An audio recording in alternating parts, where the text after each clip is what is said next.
Well, hello. I'm back with Caitlin and Alan with the end of the internet. But Caitlin first has information about the Hubble telescope. I do have information about the Hubble. So Hubble is still going strong, and Ars Technica has an article written by someone we've previously mentioned on this podcast, Eric And your article is Berger. not showing. It is not showing. Your Uh, cat background is oh my gosh, that is writing. correct. So my cat background. So for people that are just listening, I put a cat background on Zoom, and I forgot that it does something to OBS Studio, which is how I'm sharing my browser. So if I go in here, I I find turn OBS off my. Studio very confusing. Oh, that's it. There we go. Yeah. That should fix it. Okay, sorry about that. I Hmm. I was compelled to throw cats in my background for some reason today. Anyway, so Eric Berger has another article for us to talk about. This one is about NASA and SpaceX trying to extend the life of the Hubble Space Telescope by another 15 to 20 years. So what's going on? Well, the Hubble Space Telescope is in a relatively low orbit. And in order to extend its life, it has to be pushed into a higher orbit somehow. And so SpaceX and NASA are looking at the possibility, it hasn't been decided yet, but they're looking at the possibility of sending a crewed Dragon capsule to the telescope, which is now 32 years old, and having the crew boost it to a higher orbit. This isn't the first time astronauts have worked on the Hubble Space Telescope. Famously, its mirrors were completely borked in the beginning, and they had to send up crews in the space shuttle of all things to go up and fix the Hubble Space Telescope. And it's looking like they might be doing the same again, but this time for a much more mundane reason, which, as I stated, is to simply move it into a higher orbit so it can stay in orbit. Is the Hubble telescope still valuable? Are its pictures still state of the art, or what? I'm yes, absolutely. The Hubble Space Telescope is still a wonderful telescope. I'm surprised. Like since the Hubble Space Telescope, there's only been the James Webb Space Telescope as a alternative space telescope. Well, I've heard that adaptive optics made ground-based telescopy so much better that it was hardly That's needed. that's true, but I mean, there's still benefits to having a telescope in space. What I mean, and yeah, just to extend it out, because I think the end goal is to throw a telescope on the moon, on the far side of the moon. Mm-hmm. But we'll see. All right. That's not happening within the next 10 years. So if we want to keep a telescope in space, we either need to send up an all new one or maintain Hubble. Right. And all new, I'm going to take many years to build anyway. It would take many years. And like I said, I think the next big thing would be like giant lunar telescope. Yeah, I got to try something different. Yep. All right. Well, on our theme of advanced technology, I've got buttfish. There's a huge scandal in the chess world.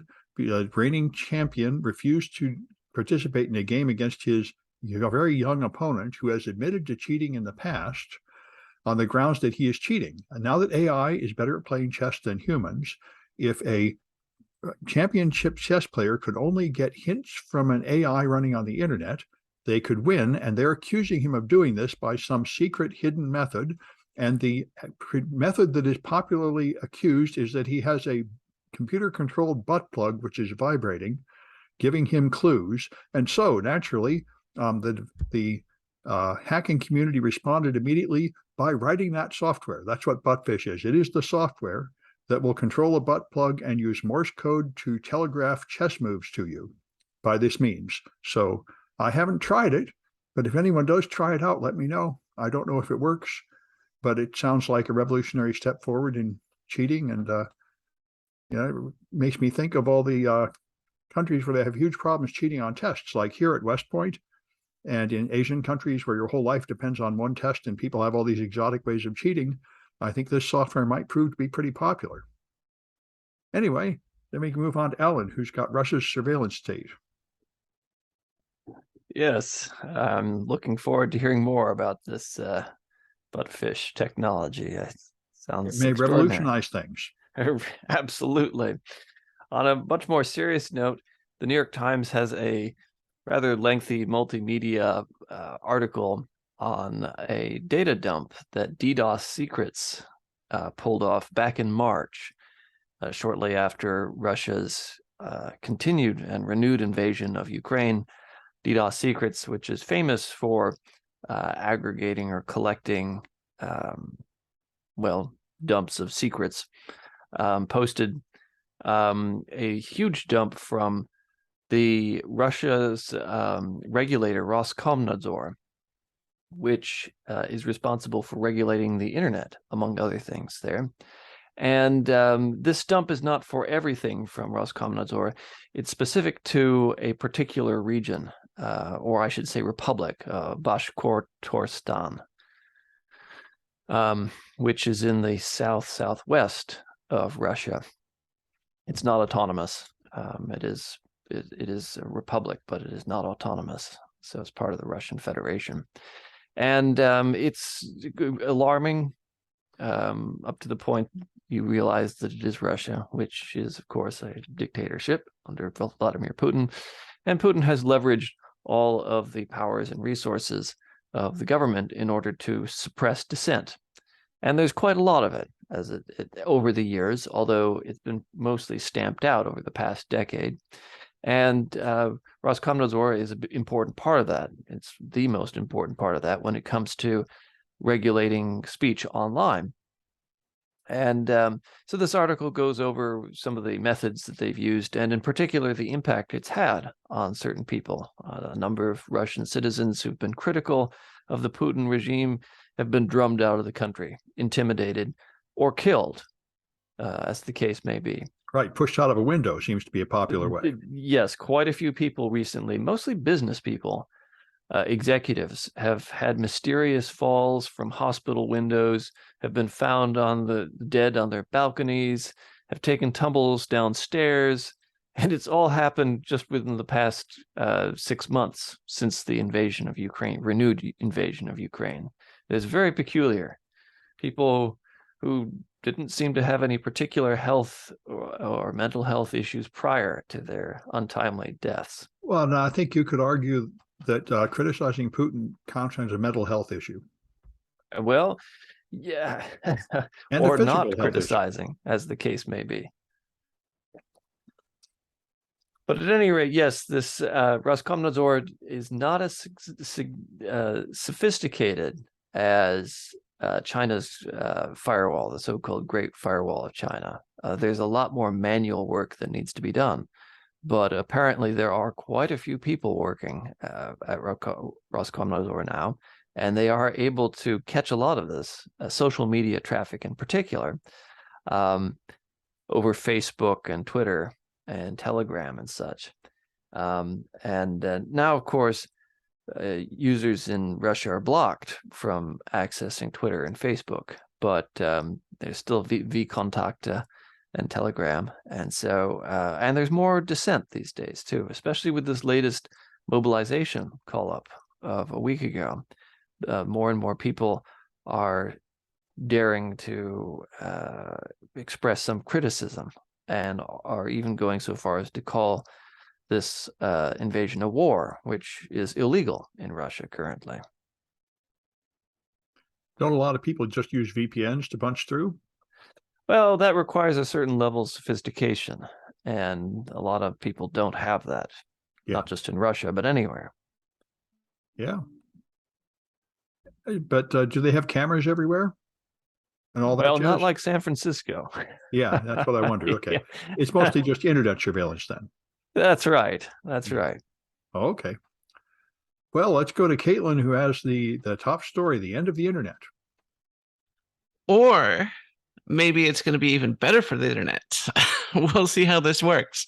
So The Atlantic has an article written by Charlie Warzel, and there is a ruling in Texas. It's called the Net Choice v. Paxton, and apparently there was a ruling in the Fifth Circuit Court of Appeals saying that if you have a website with over 50 million active users, like posting content, you are no longer able to moderate that content, which is absolutely ridiculous. And of course, the grounds are on the, right wing, like, you're centering my free speech to, harass people and spread lies, but of course, the servers belong to the companies or the individuals, and they're allowed to put whatever they want on their servers or keep stuff not on their servers. This is basic First Amendment stuff.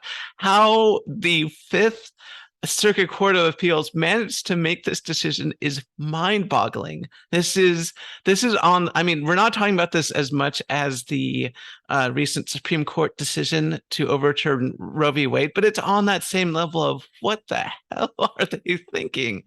This goes against every precedent in the regarding First Amendment law and computers and the internet. And the idea is that if you go on the internet, the internet is for everyone. It's a quote unquote free speech zone, but everyone can put on their own servers and have what they want and keep off what they don't want on their servers. So if Twitter wants to kick off all the Nazis, and they absolutely should, they can do that. They own the servers. Now, the Nazis can make their own servers and they could call it whatever they want. They could call it Stormfront.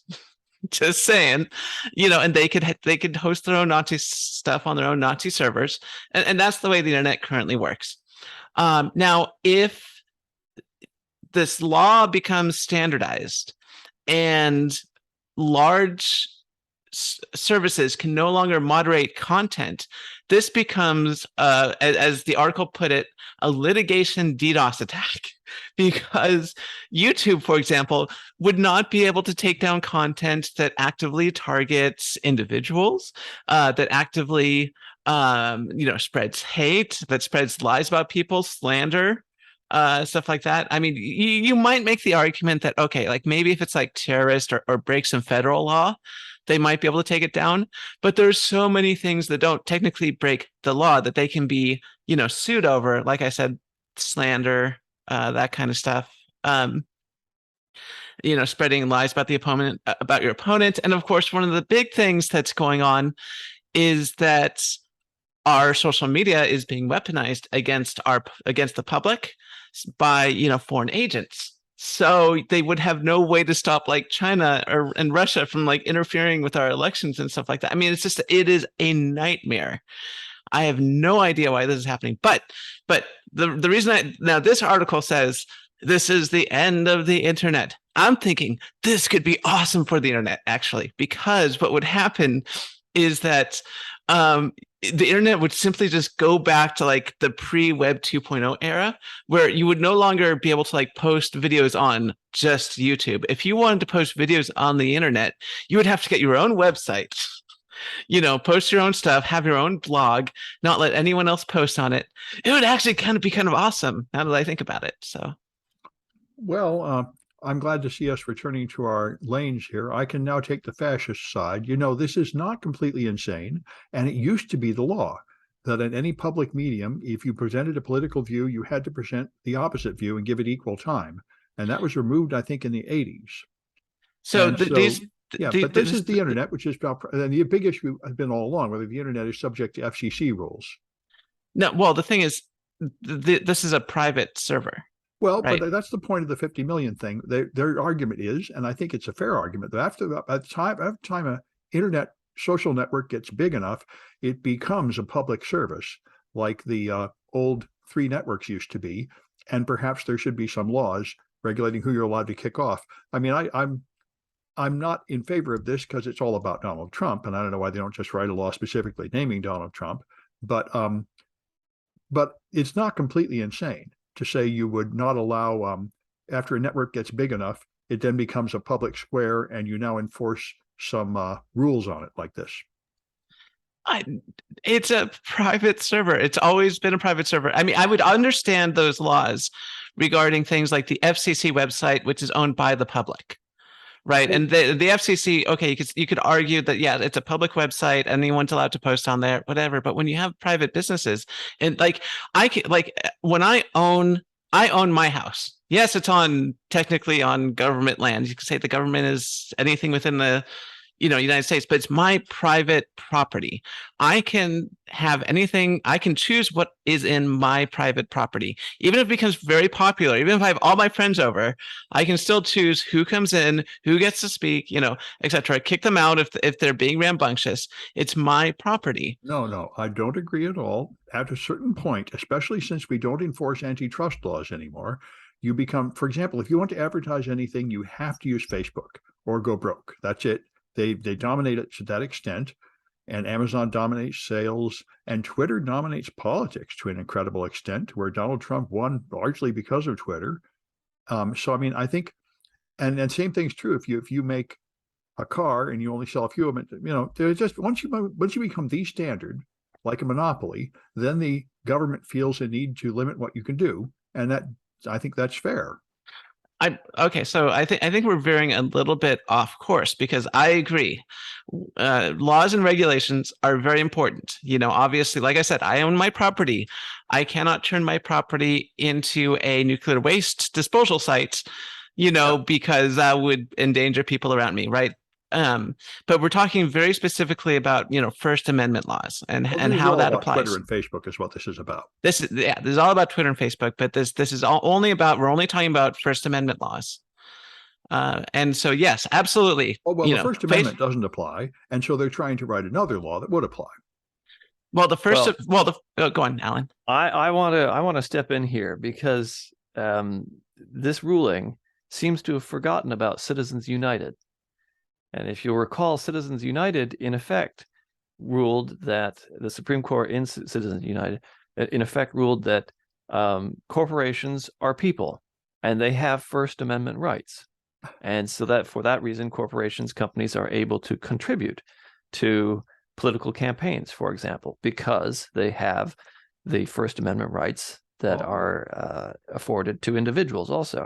So why doesn't that apply to this case? Well, it might, but there's another issue, which is the First Amendment was only intended to protect speech. And it was only, I think, in 1965 that they declared that the First Amendment protected your right not to speak.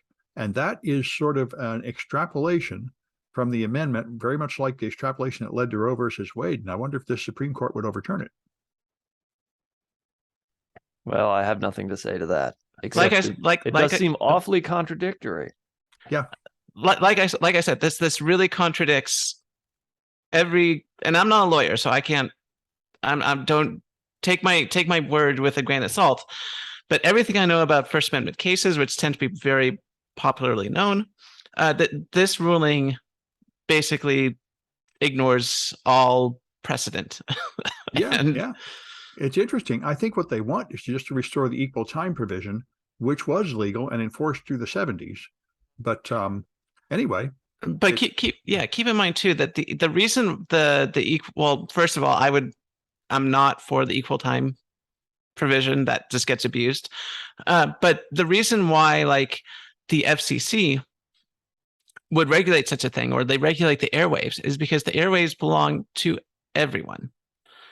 When you broadcast from a tower, you are using, I'm going to say, bandwidth, right? Radio waves that citizens can no longer use, right? And it's traveling through everyone's bedrooms, everyone's bodies, it's traveling everywhere.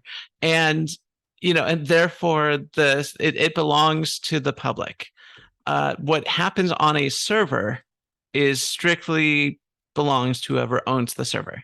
I think in reality, Facebook and Twitter are so pervasive and dominant that they're like the public airwaves now. Even if there's a technical difference, there's not a difference in their effect on society. They are like cable TV, which once again is not that's why cable TV is not subject to FCC rules. Okay. By the way, I'm reminded of something else. The fascist woman that just won in Italy, she won because they had an equal time law, and she carefully refused to join the coalition. So the result of the equal time law was that she would get a lot of time she couldn't afford to buy on the media to promote her fascism. So that's you can game any system. I've just read an article on Wikipedia, and so I'm now a newly minted expert. And this equal time rule that you're referring to, Sam, applies to political candidates, competing political candidates. Yeah.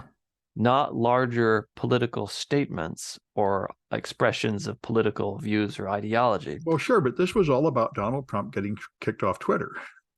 Well, that may be true in that case, but we're talking very specifically about political messages originating directly from the political campaign of a candidate. Well, sure, and that is exactly what this is motivated by. It's motivated by Donald Trump and other right-wingers feeling like they have been kicked off of Twitter and Facebook unjustly, and YouTube. Yes. Now, but setting aside the special case of Donald Trump, who is still very much an aberration in some ways, if you have messaging that's not directly from a campaign, then that would not be that would not fall under the equal time rule. Well, sure, but they're trying to write a new one anyway. I think what they're trying to do is not completely insane. It is something that has been done. Versions of it have happened before. When? In the equal time law. The equal time law is very much the same thing. But as Alan pointed out, the equal time law only was very constricted to political campaigns. And that's all they want. No, they would say that the YouTube, any social media platform cannot moderate their content anymore. Well, I agree. This law is a bit too overreaching. Yeah. Now, if you were going to say they want to reinstate the equal time law, so if Donald Trump wanted to post something, if one political candidate wants to post something on a social media platform, you have to let all the political candidates post there. Yeah. I mean, that could be discussed. That's not far from what Twitter did. What Twitter did was banned all political ads to avoid taking a side. Right. But if you do have politicians on Twitter and you, let's say, only allow Democrats on your popular sites, which is exactly what the Republicans feel like is happening. That could, I could understand why, you would, just for the sake of public discourse, say, hey, let's not, if you're going to have, politicians, either allow all the politicians on your social media site or none of them on. Yeah. But none of this, you don't have a right to moderate your stuff anymore. That is ridiculous. That's true. But like as usual, there is something going on here that has some logic behind it. Anyway. Well, the logic is that there are a lot of people, and I've seen this over and over again, they do something totally outrageous. Like they'll say things like, I think that the gays are bad, right? And then all of a sudden people get mad at them and cancel them, and they're like, I'm the victim. Well, and that's what's going on. This is the end result of that, is that I'm being censored for making hate speech. And it's like, this is what they want. They want to be able to just say whatever they want without consequences, which is not how the world works. Well, yeah. I mean, in our current time, especially on the right, they exaggerate everything to a cartoonish extreme. But all right. Anyway, so they had this DART program where they rammed this spacecraft into an asteroid to deflect it. And the early indications are that it created a much bigger crater and a lot more shrapnel and dust than they expected. So one interpretation of that I'm reading in places like phys.org are that apparently this is more effective than anticipated. And that you could see as good news, saying apparently our ability to deflect a meteor is more powerful than we had expected. So we'll know in the next several weeks as they monitor the orbit. But they said they only expected to make like a 10-meter crater and knock a little dust off this asteroid, but they think they might have actually knocked a large chunk of it off completely, which is, so that's good. I think that's perhaps a good sign that our current technology may be capable of deflecting large asteroids even more than we expected. Anyway, then Alan's got COVID again. Yep, coming back to COVID yet again, and a Twitter thread from a fellow with the Twitter handle of Solid Evidence. So it's trustworthy. Oh, yeah. But this is a fellow by the name of Mark Johnson. He's a molecular virologist and professor at the University of Missouri. So I think he's probably a little bit more reliable than your average Twitter commentator. And it's a very interesting Twitter thread.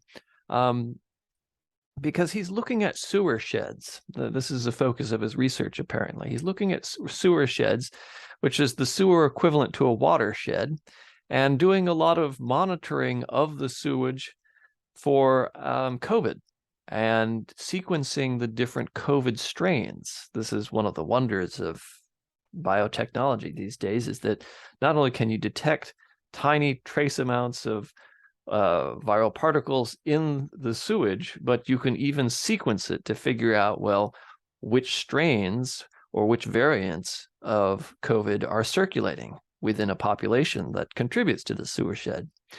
And in this Twitter thread, he talks about how about a year and a half ago, they detected some interesting mutations, lineages, COVID lineages, or SARS-CoV-2 lineages that were unknown, that had not been documented previously, and that showed some very peculiar mutations. And initially, as he explains, he thought that these must have been from animals, because animals, of course, are an important reservoir of viruses and diseases. And sometimes those viruses will mutate differently in an animal than they would in a human. And then eventually it will spill back into the human population, and it goes from there. That's how we ended up with SARS-CoV-2 in the first place, is because some animals were carrying it. Anyway, he, along with some colleagues in different places, such as Wisconsin and New York, continued to monitor these interesting strains that carried these particular mutations in different places, and came to find, by working their way closer and closer to the source, that the mutations were originating from just a small set of bathrooms, in particular in Wisconsin. And so they were able to trace one of these rather obscure lineages that had some alarming mutations back to almost to a person's house. And so what he concludes from this is that there are, in fact, a number of people who have ongoing COVID infections, an active infection in their gut, and they're continuing to shed, and their immune system is attempting to fight off COVID, but is failing to do so. They remain infected throughout.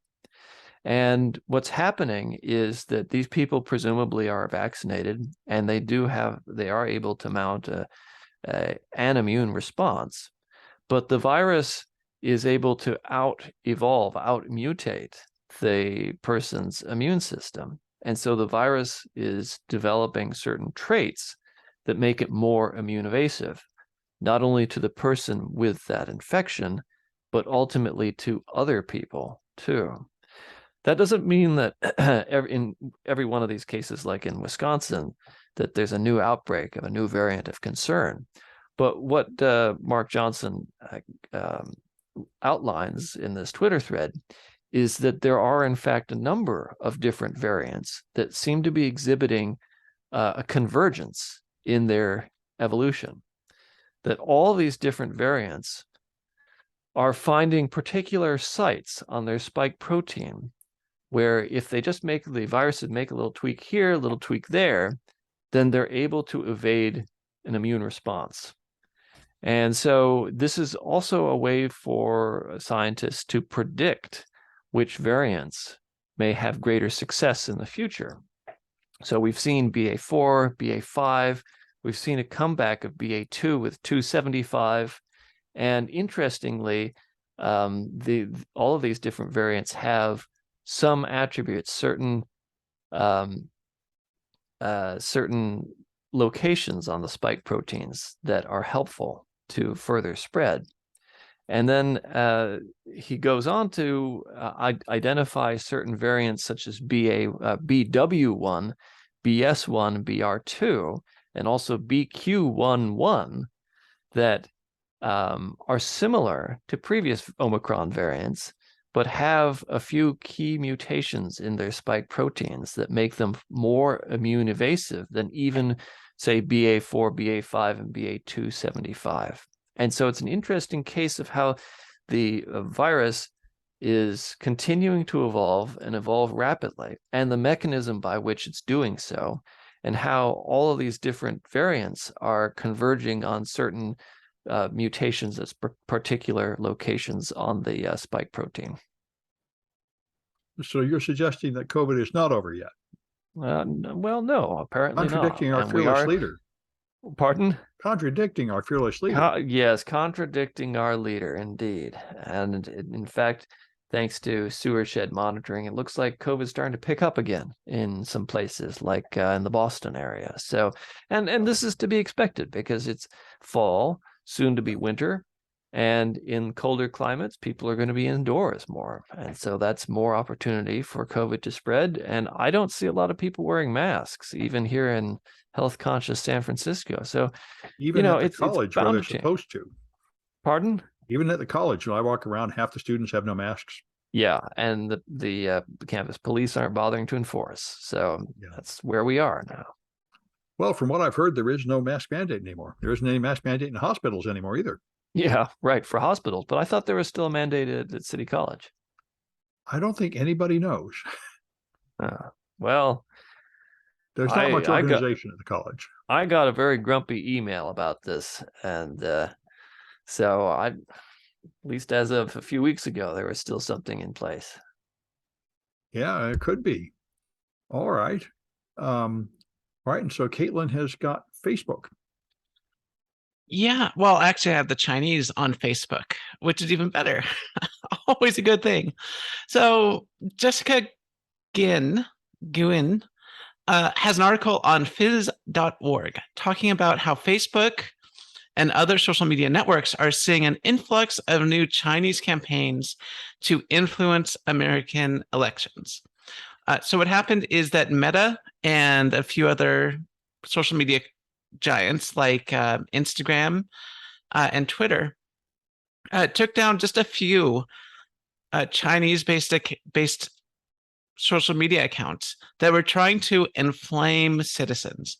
It wasn't like one side or the other. They would, enrage the liberals by saying, "Oh, the Republicans are trying to take away, your right to an abortion, and they want to take away everyone's rights." And then, they'll then post to the conservatives that the liberals are trying to indoctrinate your kids about race and everything. And I mean, I assume I don't have access to them, but they would just say things that that infuriate the other side and just build up tension and division.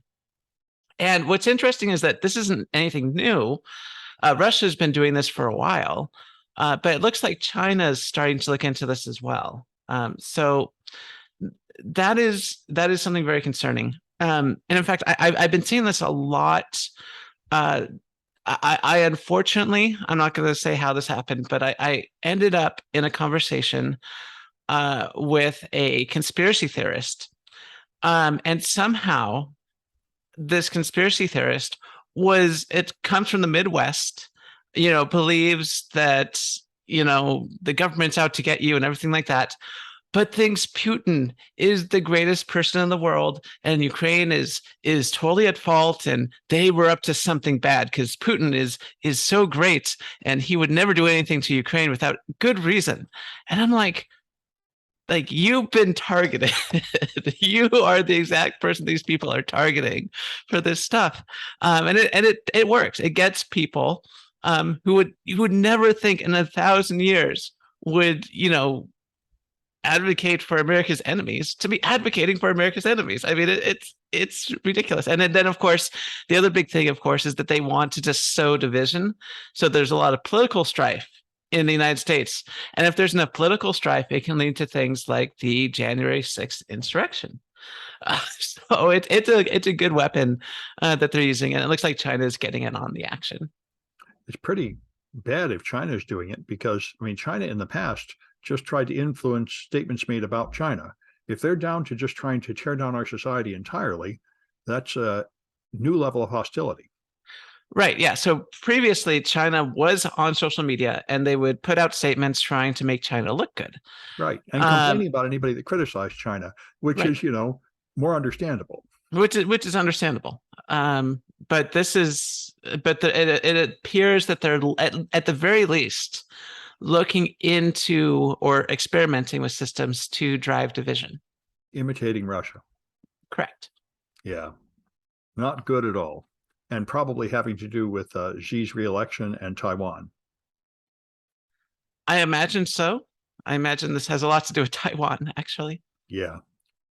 Well, anyway, Cloudflare has a new CAPTCHA intending to be on an alternative to Google's CAPTCHA.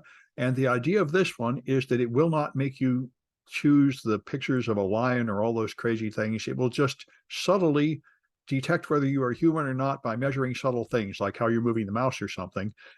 And Google has supposedly had an option to use that kind of CAPTCHA for a while, but all of us are still seeing a ton of the old-fashioned CAPTCHAs. And so hopefully Cloudflare's CAPTCHA will be less annoying.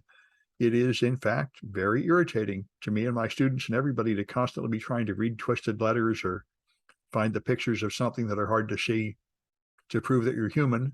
And Cloudflare is the next big company to get in the act and say they have a better way. And I hope it's true. Anyway, and finally, Alan has Serving the Dark Lords. Yes, probably one of the best scientific paper titles I've ever come across. Shall We Serve the Dark Lords? A meta-analytic review of psychopathy and leadership.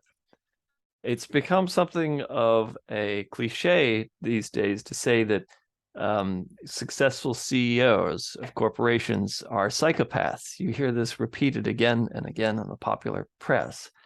And yet there hasn't been much proper analysis of this, but although there have been a number of studies. And so the authors of this study, which was incidentally published in 2018, so it's not exactly breaking news, they decided to perform a meta-analysis of a number of different studies of leadership and leaders to find out whether this is in fact the case, whether psychopathic tendencies are actually advantageous to somebody in a corporate leadership position.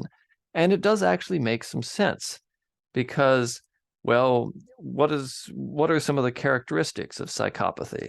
An inability to empathize with others, sometimes very gifted psychological manipulation skills, a attitude where the ends justify the means, whatever those means may be. And so psychopathy can lead to very antisocial behaviors, in which may or may not result in violence, as is often in the public imagination, but can be. And so these traits you would think are very advantageous to running a corporation. You don't want to empathize with the employees, you want to exploit them. You should be very charming because you need to manipulate people into believing in your company or in yourself. Just think of the reality distortion field around Steve Jobs. Not to say that Steve Jobs was psychopathic, not at all. And in business, the ends always justify the means, it seems. The company's only reason for being is to make money, at least in the eyes of some. And so this leads to all kinds of corporate malfeasance, embezzlement or stealing or tax evasion or pollution. The list goes on and on and on. So what this meta-analysis actually concludes is that psychopathic behaviors or psychopathy and leadership do not mix. They do not go together. And that if anything, there is a deleterious effect on an organization by having a leader with psychopathic tendencies. So Yeah, very hopefully, weak correlations. The correlations. That's right. Yeah. And we need to be careful here in that. Studies, all the different studies that were used for this meta-analysis, there's a lot of speculation involved, shall we say. How can you really perform a full psychiatric evaluation and analysis of a person who's just responding to what's essentially a questionnaire?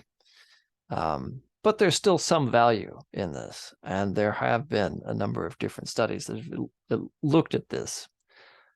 So hopefully the study can put to rest all these articles about psychopathy and CEOs, and can also get us away from the idea that corporate leaders need to be just grossly exploiting people, and that there is in fact good reason to show some empathy and humanity, shall we say, to employees. Yeah. Well, one thing about the title that made me was interested to hear about is that Tolkien is very popular among the Italian fascists, and they regard it as not fiction, and they quote it often, and they see it as somehow emblematic of their system, which is something I'd like to look into more. The Lord of the Yeah, Rings is quoted and such. That's an interesting point. I wasn't aware that the Italian fascists had such an interest in Tolkien, but Peter Thiel does.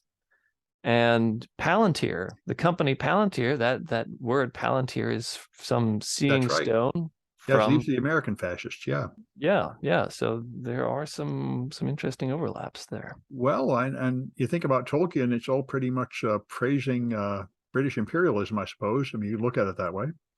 Yes, and also there's quite a lot of interest. Tolkien himself was a comparative linguist and did quite a lot of actually groundbreaking research into Proto-Indo-European language, the language from which just about all Western European languages, Eastern European languages for that matter, descended, along with, well, a whole bunch of different languages in Central and South Asia too. So these studies in Proto-Indo-European are, of course, interesting to linguists, but also fascinating to fascists and Nazis, among others. That's how Nazism ended up using the swastika, is in part because of this fascination with Proto-Indo-European and Indo-Aryan. Yeah. All right. Well, that's it for this one, and we're going to do the next one on Wednesday instead of Tuesday. Farewell.